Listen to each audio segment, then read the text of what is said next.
Λοιπόν, αυτό είναι ένα κεφάλι. Είναι κέφαλος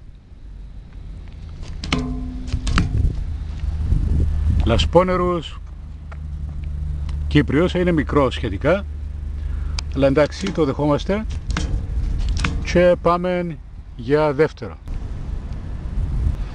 Αυτό είναι number 2, κέφαλος λασπόνερος, είναι πιο μεγάλο από το πρώτο. Το λοιπόν είναι της κατηγορίας μεγάλους, δεν θα πω ότι είναι Titanicus, αλλά ωραίο ψαρούι.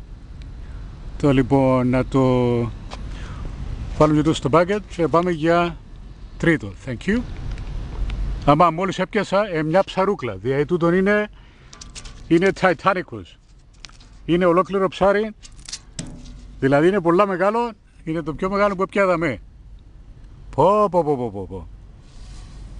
Το λοιπόν σήμερα Τρίτη 29 του Ιούλη του 2014. Είναι ψαρούκλα κουμπάρε τούτο. Τούτο μάλιστα. Να με πιάμε δυο at the same time κουμπάρε. Ένα και ένα δύο. Χω. Όχι ρε. This is good. Δυο κεφάλια at the same time. Έτσι μάσχαλα ανθρώπου. Χω. Δηλαδή επιτυχίες μεγάλες.